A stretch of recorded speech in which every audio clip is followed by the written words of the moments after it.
चलिए बच्चे class start करते हैं। आज सिर्फ डाउट क्लास है हमारी। सबसे पहला जो डाउट है वो काव्या का है। असाइनमेंट्स में जो मेरे वाले असाइनमेंट आप लोगों को दिए हुए हैं मैंने, कोऑर्डिनेट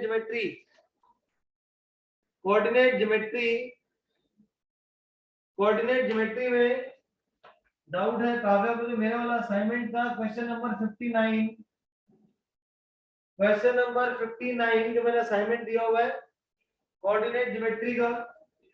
इस क्वेश्चन में आपको बोल रहा है ABC are the three vertices of a triangle. ए आपके पास गिवन है -1,3, बी गिवन है 1,-1 एंड सी गिवन है 5,1। आपको बोल रहा है find the length of the median through the point A. Find the length of the median through the point A. A point से हमने क्या करा हुआ, मीडियन बनाया हुआ है। तो यहाँ पे लेट कर लेते हैं कि एम क्या है, मीडियन है। मीडियन में ये जो पॉइंट एम ये हमारा क्या हो जाएगा, बाइसेक्टर हो जाएगा। ये मिडल पॉइंट हो जाएगा, मिड पॉइंट हो जाएगा बीसी का। जब बोला चैट बॉक्स में कुछ भी लिखते रहो कोई फायदा नहीं है, क्योंकि डाउट क्लास है तो आप लोगों को डाउट्स व्हाट्सएप पे भेजने पड़ेंगे। तो संडे के टेस्ट के सिर्फ डाउट्स एनटी बेटा एनसीईआरटी असाइनमेंट कहीं से कोई भी डाउट हो, सिंस जिसका डाउट नहीं है वो लिख लो साथ में, फिर भी प्रैक्टिस हो जाएगा। सिंस एम इज मीडियन, अगर एम मीडियन है इसका मतलब एम बीसी का मिड पॉइंट है। M is mid point of BC. हमें क्वेश्चन में एम की लेंथ निकालनी है। अगर एम नोट करने का टाइम नहीं मिल पाएगा, साथ साथ नोट कर लो खाली बैठने की जगह। एम मिड पॉइंट है बीसी का, तो मिड पॉइंट फॉर्मूला लगाएंगे। मिड पॉइंट फॉर्मूला होता है x1 + x2 upon 2, y1 + y2 upon 2, 5 + 1 6/2 is 3। ये 3,0 आ जाएगा। This is 3,0। आपको एम की लेंथ निकालनी है। लेंथ निकालेंगे हम लोग फॉर्मूला यूज करते हैं डिस्टेंस फॉर्मूला, जो कि हो जाएगा x2 - x1 square + y2 - y1 का होल स्क्वायर। तो ये आपका आ जाएगा 3 - -1 3 + 1 का whole square plus 0 - 3 whole square. यहाँ पे आप अप्लाई करो डिस्टेंस फॉर्मूला, अप्लाई करो हमने 3 + 1 4 square is 16 + 9 square root of 25, जो कि आपका आ जाएगा 5। So 5 units is the length of AM, the median drawn through A। Next है हमारा अगला क्वेश्चन नंबर 60, कोऑर्डिनेट ज्योमेट्री का असाइनमेंट का 60th क्वेश्चन है। ये आपको बोल रहा है if the coordinates of the midpoints of the triangle are, आपके पास एक ट्रायंगल गिवन है एबीसी, इसके कोऑर्डिनेट्स है x1 y1 x2 y2 x3 y3। आपको इस ट्रायंगल के मिड पॉइंट गिवन है। AB का मिड पॉइंट ले लेते हैं D, BC का E और यहाँ पे आ जाएगा F। D के कोऑर्डिनेट्स हैं 1,1, E के कोऑर्डिनेट्स है 2,-3, F आपको गिवन है 3,4। अब आपको क्या करना है, ABC जो ट्रायंगल की वर्टिसेस जो है ये हमें निकालनी है। अब इसको कैसे निकालें, D जो है वो AB का मिड पॉइंट है, तो D के कोऑर्डिनेट्स कैसे निकालोगे, x1 + x2 upon 2, y1 + y2 upon 2, और D आपको किसके इक्वल गिवन है 1,1 के। तो ये जो मैंने कोऑर्डिनेट्स निकाले हैं 1,1 के इक्वल हो जाएंगे। इक्वेट करो x को x से और y को y से, ये हो जाएगा x1 + x2 upon 2 is equal to 1, y1 + y2 upon 2 is equal to 1, जिससे आ जाएगा x1 + x2 is equal to 2, y1 + y2 is equal to 2। ऐसे ही हम लोग बी एंड सी को यूज करके, ऐसे ही आप क्या करोगे, बी एंड सी को यूज करके ई के कोऑर्डिनेट्स निकालोगे। तो ये मैं डायरेक्ट लिख रहा हूं x2 + x3 upon 2 is equal to 2, that gives 4. y2 + y3 is equal to -3 का डबल हो जाएगा -6 is equal to -6 and AC को यूज करके f निकालो। वहां से आपके पास आ जाएगा x1 + x3 is equal to 6, y1 + y3 is equal to 8। अब सॉल्व कैसे करें? आपके पास 6 वेरिएबल्स आ गए, x1 x2 x3 y1 y2 y3 और 6 इक्वेशंस भी हैं। आप सबसे पहले क्या करेंगे, फर्स्ट टू इक्वेशंस को पकड़िए, इन दोनों इक्वेशंस को सब्ट्रैक्ट कर दो। इसको मैं इक्वेशन नंबर 1, इसको इक्वेशन नंबर 2, इक्वेशन नंबर 3 और इक्वेशन नंबर 4। 1 - 2 करो, दोनों इक्वेशंस को सब्ट्रैक्ट करोगे आप, ये हो जाएगा x1 + x2 - x2 - x3 is equal to 2 - 4, जिससे x1 - x3 is equal to -2 आ जाएगा। ऐसे ही आप थर्ड एंड फोर्थ इक्वेशन को सब्ट्रैक्ट करो। इसको डायरेक्ट लिख रहा हूं मैं, y2 से y2 सब्ट्रैक्ट हो जाएगा, y1 - y3 2 - -6 is 8, तो y1 - y3 आपका कितना आ जाएगा, 8 आ जाएगा। इस वाली इक्वेशन को इक्वेशन नंबर 5 6 7 और 8, ये x1 x3 में, ये भी x1 x3 में इक्वेशन गिवन है। इन दोनों इक्वेशन को सॉल्व करो, 5 और 7 को, तो x1 और x3 की वैल्यू आएगी। 6 और 8 को सॉल्व करोगे तो y1 y3 की वैल्यू आ जाएगी।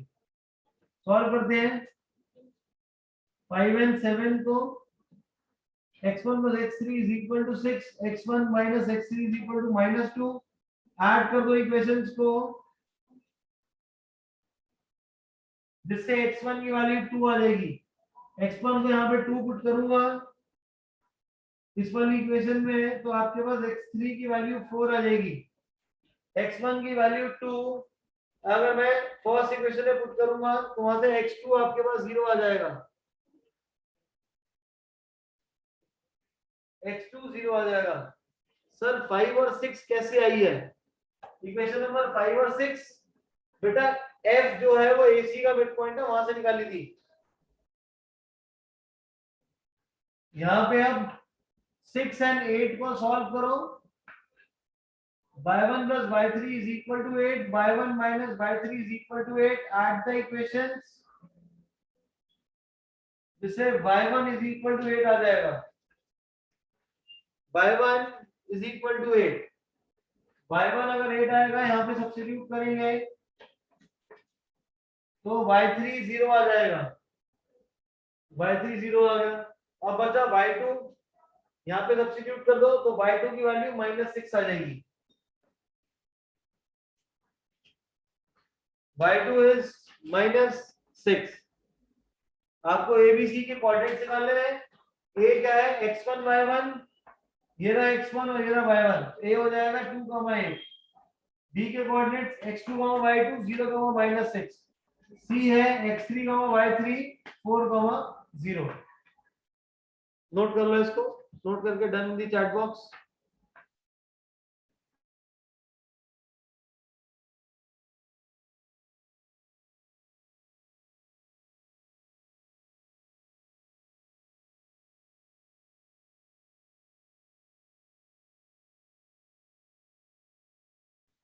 हो गया सबका?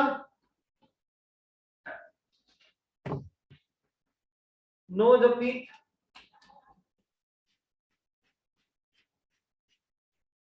Done everyone?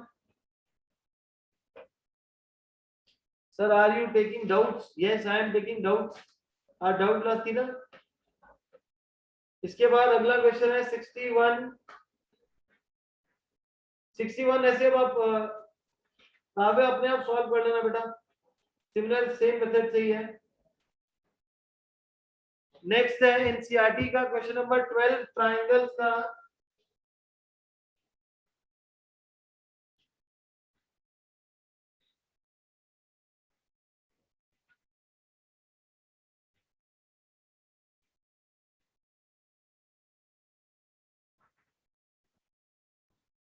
अब मेरा डाउट है ये 6.3 एक्सरसाइज का है। एनसीईआरटी 6.3। बच्चे एक एक करके अभी अगर डाउट्स आए हुए हैं मैं पूछूंगा तब आप लोग चैट बॉक्स का यूज करना। Question number 12 6.3 exercise NCERT triangle. इसमें आप क्या बोल रहे हैं? दो ट्रायंगल्स हैं एबीसी और एक ट्रायंगल है पीक्यूआर। लास्ट वाली क्लास में हमने करा था ये। Sides AB BC and AD. Sides AB BC and AD are respectively proportional to PQ, QR and P and medium PM। ये प्रोपोर्शनल गिवन है, शो करना है कि एबीसी पीक्यूआर के सिमिलर है। This is given.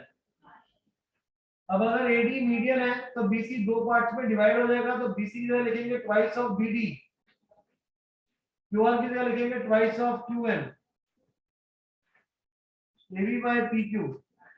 यहाँ ये सेम रहेगा एडी बाय पीएम, 2 से 2 कैंसिल हो जाएगा, तो आपके पास आएगा AD by PQ is equal to BD by QM is equal to AD by PM. यहां से मुझे क्या मिल गया? AD by PQ, BD by QM and AD by PM. ये तीनों आपस में क्या हो गए? इक्वल हो गए। और ये तीनों साइड्स हमारे एबीडी और पीक्यूएम ट्रायंगल की हैं। ये दोनों तीनों साइड्स रेशियो में इन दोनों ट्रायंगल्स की है, जिससे मैं बोल सकता हूं कि ट्रायंगल एबीडी सिमिलर हो जाएगा पीक्यूएम के, because all the sides are in ratio. अब अगर सारी साइड्स रेशियो में होगी, ट्रायंगल सिमिलर हो जाएंगे, तो वहां से हम बोलेंगे कि एंगल बी एंगल क्यू के इक्वल है बाय सीपीएसटी, बाय सीपीएसटी। अब एंगल बी एंगल क्यू के इक्वल हो गया। अब क्या करें? इसके बाद मुझे दिखाना क्या था कि एबीसी और पीक्यूआर सिमिलर है।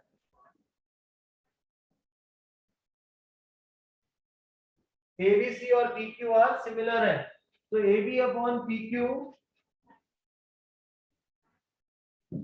की रेशियो बीसी बाय क्यूआर के इक्वल है, ये गिवन है यहाँ पे। And angle B angle Q के इक्वल है, ये हमने यहाँ पे प्रूव करा बाय सीपीएसटी, जिससे हम लोग बोल सकते हैं कि ट्रायंगल एबीसी सिमिलर हो जाएगा पीक्यूआर के by SS, corresponding side ratio में और इंक्लूडेड एंगल इक्वल है। क्लियर?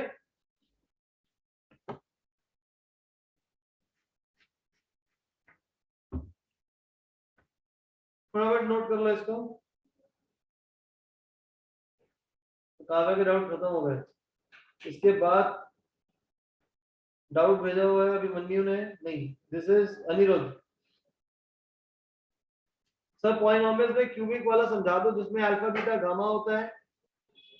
ओके, तो ये हमारा अल्फा बीटा गामा जिसमें 3 इक्वेशंस होती हैं। दिस इज एक्सरसाइज कौन सी है? 2.2 से निकाल दो, पहले है। पेज नंबर भी डाल दो बेटा।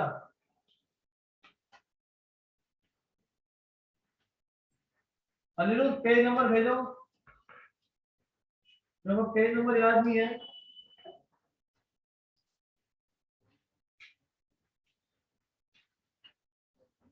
अनिरुद्ध आज ही भेजना है। This is example number 5 of polynomials, NCERT. Example number 5 of polynomials, page number 32. आपको बोल रहा है verify that। अच्छा, इससे पहले क्यूबिक इक्वेशन समझ लो। आपके पास क्यूबिक इक्वेशन की स्टैंडर्ड फॉर्म होती है ax cube plus bx square plus cx plus d equal to 0। अब ये क्यूबिक इक्वेशन है। क्यूबिक इक्वेशन में तीन रूट्स होंगे, एक होगा अल्फा, एक बीटा और एक होगा गामा। सबसे पहला होता है sum of all the roots alpha plus beta plus gamma, ये हो जाता है माइनस बी बाई। सेकेंड होता है alpha beta plus beta gamma plus gamma alpha, this is equal to C by. और लास्ट होता है alpha beta gamma which is equal to minus D by A. आपके पास कभी भी अगर इक्वेशन फॉर्म करनी है तो फॉर्म कैसे करते हैं, उसका फॉर्मूला होता है x square minus sum of roots x cube minus sum of roots into x square plus ये जो कंसेक्यूटिव प्रोडक्ट का जो सम है, कंसेक्यूटिव रूट्स का प्रोडक्ट का जो सम है, इसको मैं कैपिटल सी मार्क कर लेता हूं, तो इसलिए सी लिख लेते हैं सी एक्स माइनस ये जो प्रोडक्ट है इक्वल टू 0। अगर किसी भी क्यूबिक पॉलिनोमियल के तीन रूट्स अगर मेरे को गिवन है तो हम लोग इसको इक्वेशन इस मेथड से फॉर्म कर लेंगे। क्लियर है बात सभी को? कोई नहीं, देखो इस क्वेश्चन को। इस वाले क्वेश्चन में आपको बोल रहा है वेरीफाई करना है। एग्जांपल नंबर 5 में 3 -1 और -1/3 आपके पास तीन वैल्यूज गिवन है और आपको यहाँ पे पॉलिनोमियल गिवन है, वो गिवन है 3x cube minus 5x square minus 11x minus 3। x की वैल्यू एक बार 3 पुट कर दो, अगर रिमाइंडर 0 आ गया तो रूट है वरना नहीं है। एक बार -1 पुट कर दो, एक बार -3 पुट कर दो, अगर आखिरी में रिमाइंडर 0 आ गया तो वो उसका 0 है, एल्स 0 नहीं है। इनका डाउट भी सॉल्व हो गया। इसके बाद अभी मन्नू बेटा मेरे पास जिस ऑर्डर में भेजे हुए डाउट्स मैं उसी ऑर्डर में डाउट्स ले रहा हूँ। ये वाला करना नहीं है अभी मन्नू। और इसके बाद मेरे वाले असाइनमेंट से एक डाउट है, लीनियर इक्वेशंस। एनसीईआरटी में भी एक क्वेश्चन गिवन है जिसमें बोलता है A says to B, one friend says to other कि एक मेरे को 100 रुपए दे दो तो 6 टाइम्स हो जाएंगे, वो वाला क्वेश्चन है। क्वेश्चन नंबर 14 है असाइनमेंट का, क्वेश्चन नंबर 14 है असाइनमेंट का लीनियर इक्वेशंस का। असाइनमेंट ओपन कर लोगे तो बढ़िया, वरना मैं रीड कर रहा हूं। One says give me 100। दो दोस्त हैं, एक फर्स्ट एक सेकंड। लेट कर लेते हैं कि फर्स्ट के पास x रुपीस है और सेकंड के पास कितने हैं y है। आपको बोल रहा है a says to b, one says to other, give me 100 my friend। x वाला a फर्स्ट वाला सेकंड से 100 रुपए मांग रहा है, इसके हो जाएंगे x plus 100, ये हो जाएगा y minus 100। I shall become twice as rich you are। जब 100 रुपए ले लेगा इसका 100 रुपए कम हो जाएंगे, तो इसके बाद जो पैसे हो गए हैं वो डबल हो गए हैं। तो हो जाएगा x plus 100 is equal to 2y minus 200। x is equal to 2y minus 300, our first equation। इसके बाद the other replies if you give me 10। Second वाला फर्स्ट को बोल रहा है if you give me 10 तो y के पास हो जाएगा सेकंड का y plus 10, पहले वाले का 10 कम हो जाएगा x minus 10। I shall become 6 times as rich as you are। I shall become 6 times as rich as you are। Clear है ये? तो ये आपके इक्वेशन हो जाएगी 6x minus 60 is equal to y plus 10। 6x is equal to y plus 70। दो equations आ गई, दोनों को सॉल्व करिए। x और y की वैल्यू निकालो बेटा। y 170 और x आया है 40। यहाँ पे x को सब्स्टिट्यूट कर दो, 2y minus 30 is equal to y plus 70। 12y minus 1800 is equal to y plus 70। 11y, y की वैल्यू आ रही है 170 और x आ रहा है 40। राइट, ये रहा बेटा, नोट कर लेना इसको। भाई Mani your doubt is solved. Tanisha ने लिखा sir please revise some of the upstream downstream questions. बेटा अपस्ट्रीम डाउनस्ट्रीम के लिए टॉपिक बताता हूँ, क्वेश्चन भेज दोगे तो मैं भी आपको क्वेश्चन भी करवा देता हूँ, उससे पहले लॉजिक क्लियर करवा देता हूँ। संडे वाले टेस्ट में आप लोगों के 20 क्वेश्चन होंगे मिनिमम, जो कि आपको 1.5 आवर्स में कंप्लीट करने हैं।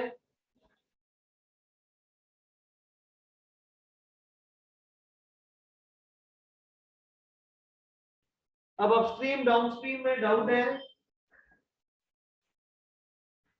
अपस्ट्रीम का मतलब क्या होता है कि अगर वाटर का फ्लो राइट साइड पे है या लेफ्ट साइड पे भी है, किसी भी साइड हो, और जो हमारी बोट है वो ऑपोजिट डायरेक्शन में मूव कर रही है। एज्यूम करते हैं कि अगर राइट साइड पे वाटर की स्पीड है, स्ट्रीम की स्पीड है, राइट साइड पे फ्लो है और बोट लेफ्ट पे जा रही है, तो ये हमारा अपस्ट्रीम का केस हो जाएगा। एंड वाइस वर्सा, मतलब बोट राइट पे जा रही है और स्ट्रीम फ्लो कहां कर रही है, लेफ्ट साइड पे फ्लो कर रहा है। यहाँ पे कन्वेंशनली हम लोग लेके चलते हैं कि जो बोट की जो स्पीड है वो x है और स्ट्रीम की स्पीड है y है, तो इफेक्टिव अपस्ट्रीम में जो स्पीड आ जाती है वो x माइनस वाई आ जाती है बेटा। और अगर डाउन स्ट्रीम की अगर हम बात करें, डाउन स्ट्रीम में क्या रहता है, दोनों के दोनों एक ही डायरेक्शन में आएंगे। जिस डायरेक्शन में बोट जाएगी उसी डायरेक्शन में आपका स्ट्रीम भी होगा। तो यहाँ पे जो हमारी स्पीड होती है वो हो जाती है आपकी x प्लस वाई हो जाती है, that is x plus Y. Clear है बात सबको?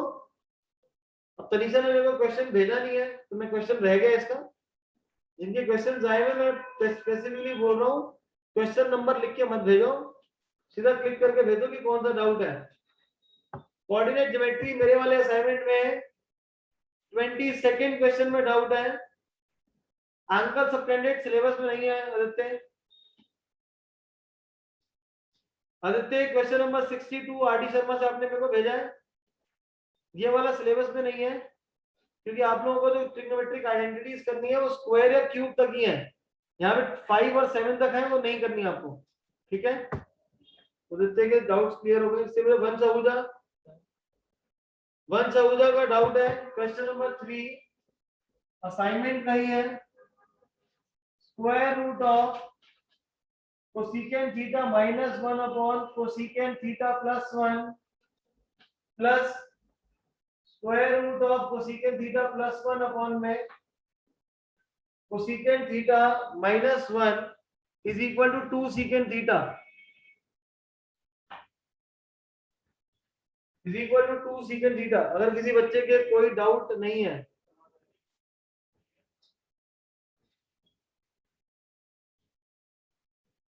तो फिर भी क्लास में लॉगिन रहो। अब इसको कैसे करें? दो ऑप्शन है। पहला ऑप्शन क्या है कि इंडिविजुअली इसको अलग सॉल्व करो, इसको अलग सॉल्व करो और फिर दोनों को ऐड कर लेंगे। और मैं यहाँ पे स्क्वायर रूट ना अलग कर लेता हूँ, ये जगह cosecant theta minus 1 upon root of cosecant theta plus 1 plus square root of cosecant theta plus 1 upon square root of cosecant theta minus 1। यहाँ पे इक्वेशंस में एलसीएम ले लो, एलसीएम लेंगे तो डिनोमिनेटर्स मल्टीप्लाई हो जाएंगे और बाकी क्रॉस मल्टीप्लाई हो जाएगा। स्क्वायर रूट ऑफ दोनों स्क्वायर रूट में मल्टीप्लाई होंगे तो जाएगा cosecant theta plus 1 multiplied by cosecant theta minus 1। ये कोसेकेंट थीटा माइनस 1 इस कोसेकेंट थीटा माइनस 1 से मल्टीप्लाई होगा तो रूट्स कैंसिल हो जाएंगे। Cosecant theta plus 1 into cosecant theta plus 1 roots cancel.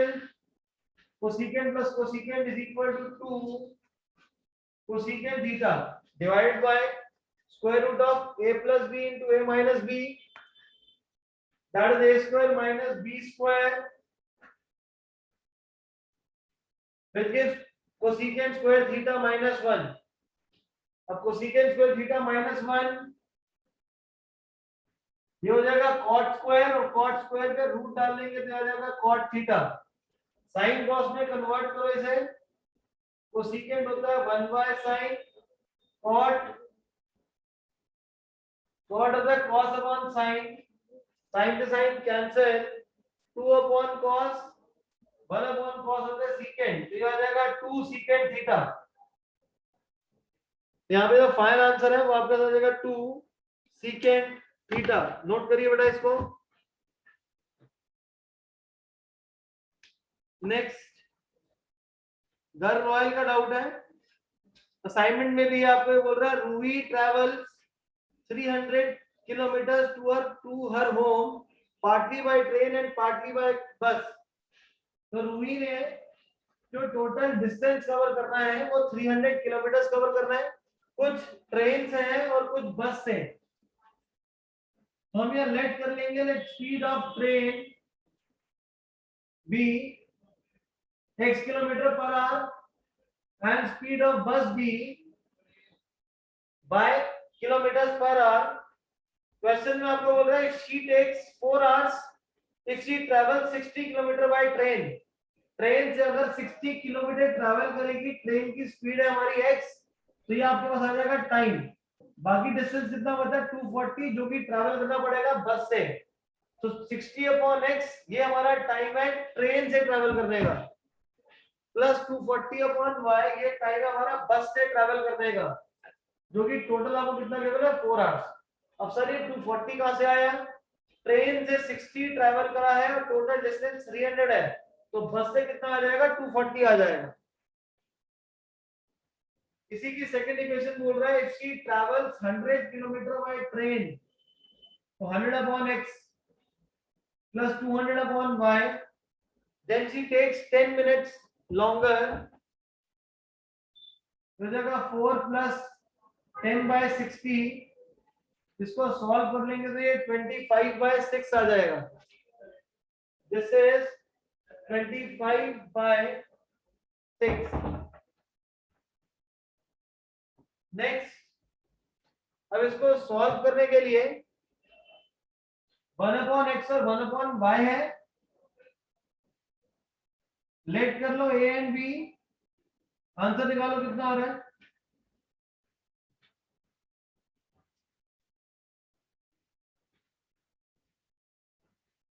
Solve करो इक्वेशन को।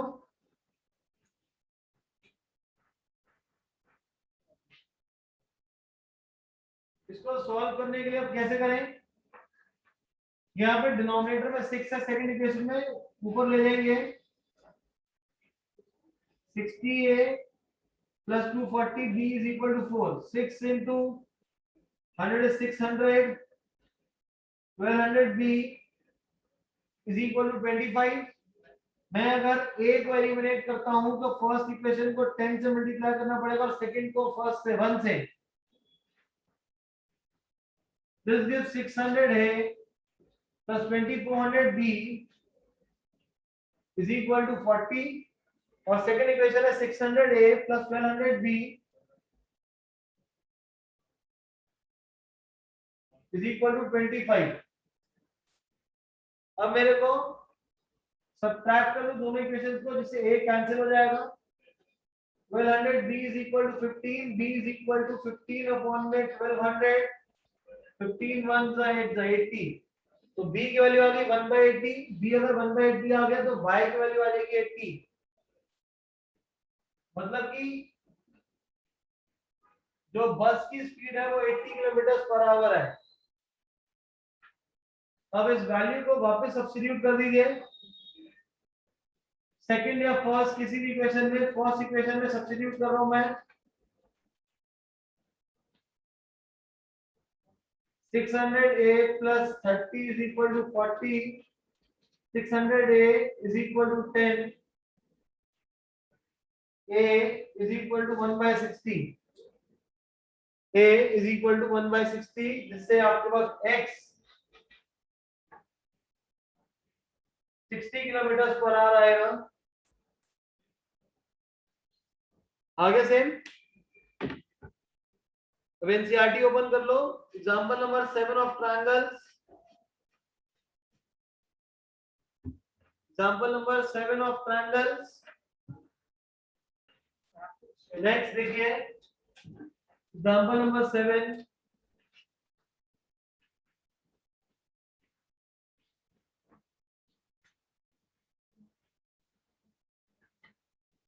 एग्जांपल नंबर 7 में आपको बोल रहा है a girl of height 90 centimeters is walking away from the base of a lamp post at a speed of 1.2 kilometers 1.2 meters per second।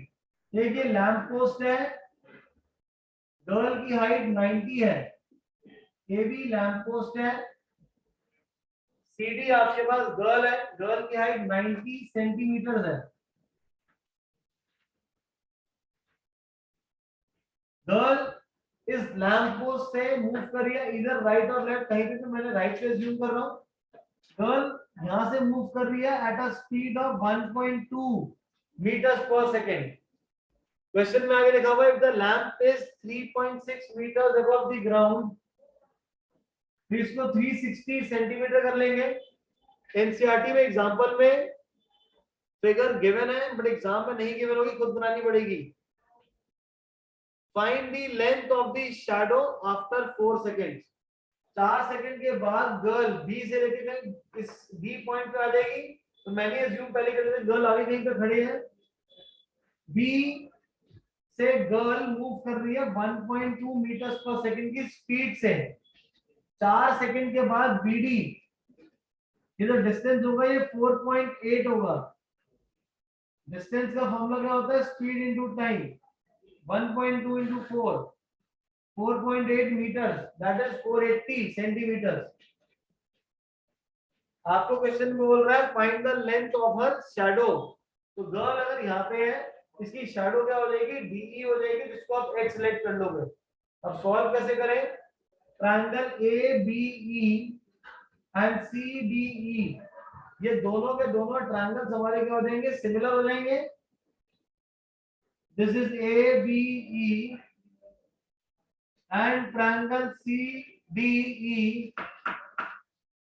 ये दोनों के दोनों 90 हो जाएंगे हमारे।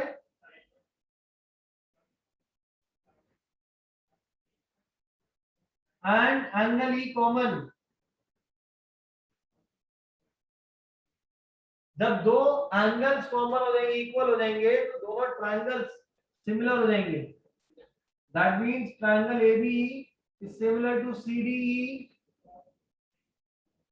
by AA similarity। और जब दोनों के दोनों ट्रायंगल्स सिमिलर हो जाएंगे उस केस में, दोनों ट्रायंगल जब सिमिलर है तो सारी साइड्स सेम रेशियो में आ जाएंगी। मतलब कि AB by CD is equal to BE by DE is equal to AE by CE। अब हमें निकालना है AB, अच्छा ये रहा AB गिवन है 360, वैल्यू सब्स्टिट्यूट कर दो। CD is 90, BE is 480 plus X, DE is X, AE और CE हमें गिवन नहीं है। 4 by 1 is equal to 480 plus X upon X, cross multiply, 3X equal to 480, X is equal to 160 centimetres, जिसका मतलब जो shadow की जो length है वो 1.6 मीटर आ जाएगी। क्लियर है? यहाँ पे मैंने गर्ल को लेफ्ट राइट पे लेके गया हूँ, हो सकता है लैंप पोस्ट इधर हो तो गर्ल इधर रहता, वैसा बन जाएगा, उससे फर्क नहीं पड़ता, राइट जा रही है लेफ्ट पे, फिगर सेम में रहेगी और पूरा का पूरा सेम रहेगा। इस क्वेश्चन में आपके पास क्या है, ये जो ए बी ई और सी डी ई, ये जो दो ट्रायंगल्स हैं, ये दोनों ट्रायंगल्स हमारे सिमिलर होंगे। कैसे, ये दोनों 90-90 रहेंगे और ये हमारा एंगल ई जो है वो कॉमन आ जाएगा, जिससे दोनों ट्रायंगल सिमिलर हो जाएंगे। ट्रायंगल सिमिलर तो सारी साइड रेशियो में आ जाएगी। ये आपके पास 360 है, ये 90 है, दिस इज 480 है, this is 480 plus x। Clear है सबको? इसके बाद बुक में ही जो एग्जांपल नंबर 8 है वो क्वेश्चन नंबर 12 जो 6.3 का है उसी से सिमिलर है, उसको आप खुद ट्राई कर लीजिएगा।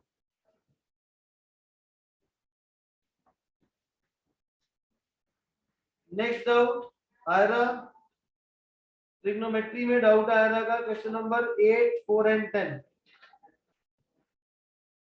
अब जो एक्स्ट्रा क्वेश्चन जहां पे 138 क्वेश्चन जो आइडेंटिटीज के जो क्वेश्चन खत्म हो रहे हैं, उसका नेक्स्ट पेज राइट वाला जो पेज है असाइनमेंट में, ट्रिग्नोमेट्री का जो असाइनमेंट मैंने दिया हुआ है, ट्रिग्नोमेट्री का असाइनमेंट निकालिए। उस असाइनमेंट में I have done, they were very easy, no problem बेटा, आपके लिए आसान है, किसी और के लिए मुश्किल हो सकता है। Question number 4,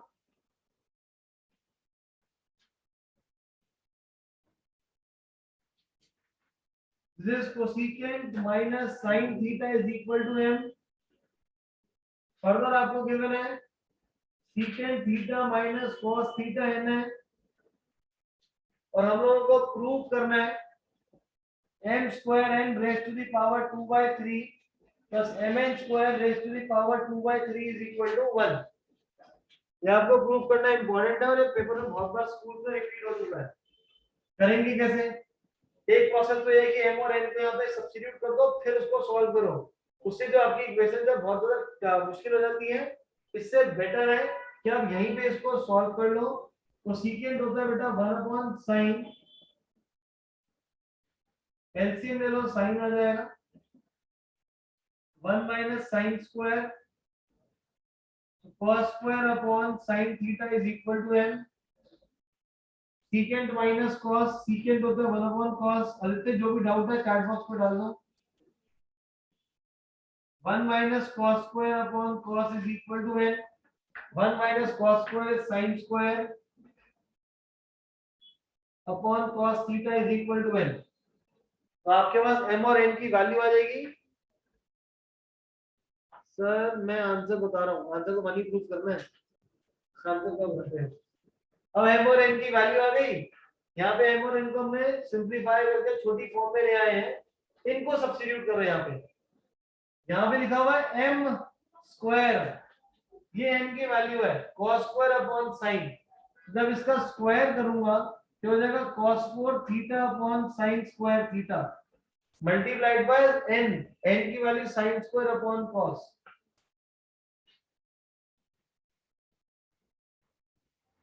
power 2/3 plus m n square, ये भी n की value cos square theta upon sin theta multiplied by n square, ये रहा n स्क्वायर कर दो, इसको लगा n 4 थीटा अपॉन में cos square theta raise to the power 2/3। sin से sin स्क्वायर कैंसिल, cos से cos कैंसिल हो जाएगा, cos cube raise to the power 2/3। cos से cos स्क्वायर कैंसिल, sin और sin 4 तो sin क्यूब रह जाएगा, पूरे की पावर 2/3। पावर से power multiply cos square, power से power multiply sin square, cos square तो sin स्क्वायर कितना आ जाएगा, 1 आ जाएगा। क्लियर? नोट करके done in the chat box. Main काम हमारा क्या था कि स्टार्टिंग में m और n को सॉल्व करना है, सिंपलीफाई करके शॉर्टर फॉर्म में ले आएंगे और उसको फिर वापस यहाँ पे सब्स्टिट्यूट कर देंगे आप।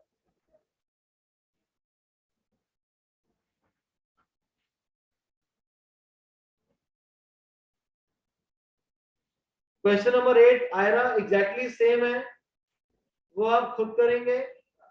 और क्वेश्चन नंबर 10 में कायरा m और n की वैल्यू गिवन है, mn इक्वल टू 1, मल्टीप्लाई करो ना, cosecant plus cot into cosecant minus cot is equal to 1 ही आ जाएगा, cosecant square minus cot square. Next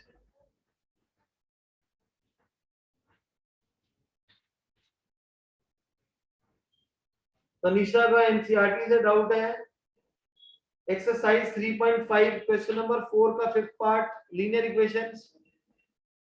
linear equation exercise 3.4 question number 4 का फिफ्थ पार्ट।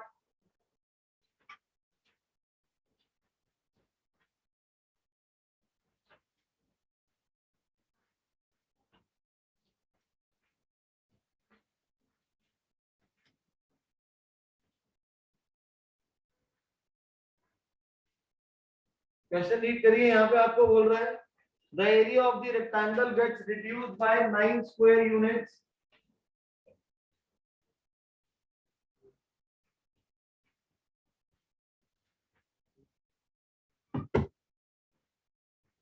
3.4 क्वेश्चन नंबर 4 का fifth part.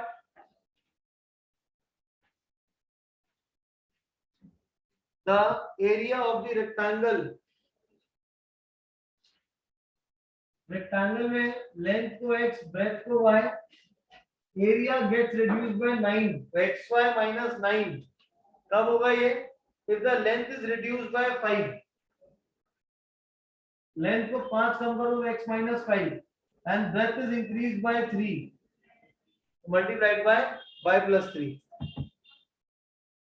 This becomes xy minus 9 is equal to xy plus 3x minus 5y minus 15. Minus 15 को left लेंगे तो 6 आ जाएगा. तो 3x minus 5y equal to 6 आ जाएगा आपके पास. Second है, if we increase the length by 3 and breadth by 2, फिर जो एरिया वो 67 इंक्रीज हो जाएगा. तो हो जाएगा xy plus 67.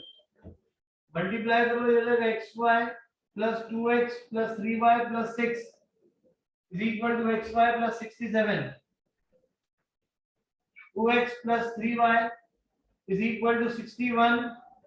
दो इक्वेशन आ गई है, दोनों को सॉल्व करके x और y की वैल्यू निकाल लीजिए.